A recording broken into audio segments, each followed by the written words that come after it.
What if I told you that one of the absolute best books on mastering the stock market was actually written over 100 years ago? Well, today we're diving into Reminiscences of a Stock Operator, a book that, believe it or not, holds the secrets to market psychology and discipline that are just as powerful today as they were back in 1923. So let's kick things off with probably the most famous and honestly the most confusing idea in the entire book. This quote is from the legendary trader Jesse Livermore, who's the real-life person the story's hero is based on. My sitting. Not his genius ideas, not his lightning-fast trades, but his ability to just sit, to do nothing. I mean, that sounds completely backward, right? And that's really the big question we're going to unpack here. How on earth can doing nothing be the key to winning in a world that's all about speed and action? Well, the story of the book's main character, Larry Livingston, holds the answer. And trust me, it's a total masterclass in how the market really works.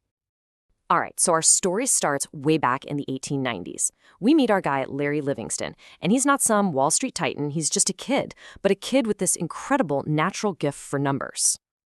By the time he's just 14 years old, he lands a job at a brokerage firm. His only duty? Chalking up the latest stock prices on a giant board for everyone to see. But for Larry, this wasn't just some boring job. It became his entire world. He wasn't just writing down numbers. He was absorbing them, studying them, basically living them. And this is where he has his first huge breakthrough. He starts to realize that stock prices don't just move around randomly. No, they have a kind of memory, a rhythm. He saw that they tend to follow what he called the path of least resistance, a super important idea that would shape his whole career. So where does a kid test out a radical new theory like this? Not on the New York Stock Exchange. He goes to these places called bucket shops. Think of them as sketchy gambling dens where people bet on tiny price changes without ever owning a single share. But Larry's ability to see the patterns gave him this insane edge. He started winning so much, so consistently, that he literally got banned from shops all across the country. So, riding high on all his success and feeling pretty invincible, Larry decides to move up to the big leagues, the actual stock exchange.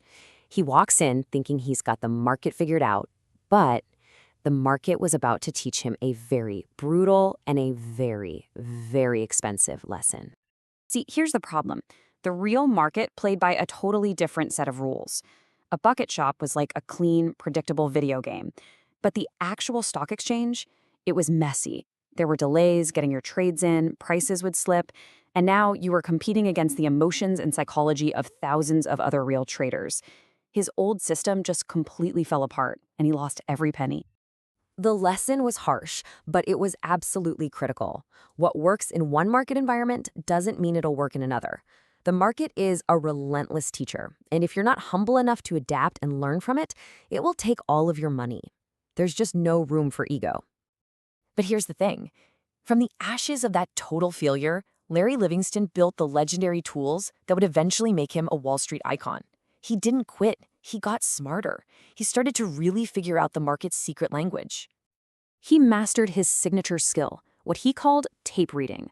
Now, back then, the tape was literally a ticker machine spitting out prices on a strip of paper. He figured out that the price, when you combine it with the trading volume, tells a story. It was the raw, unfiltered truth of what was really happening in the market, way more important than news or anyone's opinion. Okay, here's a perfect way to think about it. Imagine a stock breaks out to a new high price, and there's a huge surge in trading volume. That tells a story of conviction and strength. Big players are getting in. But what if a stock is just slowly, quietly creeping up on really low volume? Well, that tells a totally different story, one of weakness and uncertainty. By reading the tape, he could tell a real move from just market noise. And he went even deeper than the numbers. He cracked the psychological code. He realized that at the end of the day, human nature never changes.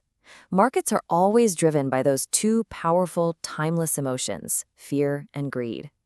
And because of that, the crowd is almost always wrong at the big turning points. Way too greedy at the top and paralyzed by fear at the bottom. So now he has this powerful method. He understands market psychology.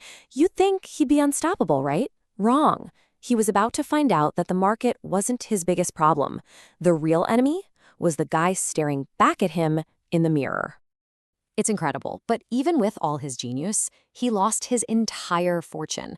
multiple times, and every single time, it was his own fault. The reasons were always the same stuff: getting overconfident after a big win, ignoring his own safety rules, getting impatient, and trading just for the sake of it. These weren't mistakes in his analysis, they were failures of character. And this led him to the most painful, but also the most important lesson of his entire life. Discipline is way more important than intelligence. You can be the smartest person in the room, but if you don't have emotional control, the market will find that weakness and it will exploit it ruthlessly. So, through all of these devastating losses, he finally boiled down all his hard-won wisdom into a set of ironclad rules. And these are the principles that separate a true professional from just another gambler. Now, these rules aren't about getting rich quick. They're about one thing: survival. First, he learned to never risk too much on any single idea because just staying in the game is everything. Second, always use stops. Decide where you're getting out before you even get in. That takes the emotion out of it. Third, and this is huge, add to your winning trades. Never, ever average down on a loser. You feed what's working and you starve what's failing. And finally, secure some of your profit. Take a little money off the table as a trade goes your way. It builds your bankroll and your confidence. And that brings us right back to where we started. After mastering analysis, psychology, and risk management, he realized the single hardest skill of all was just having the discipline to do nothing. To sit tight when you have a winning position and just let it run, fighting that constant itch to mess with it, to take your profits too soon, or to get scared out by meaningless wiggles. And this is his final, profound insight. The market is the ultimate test of self-mastery.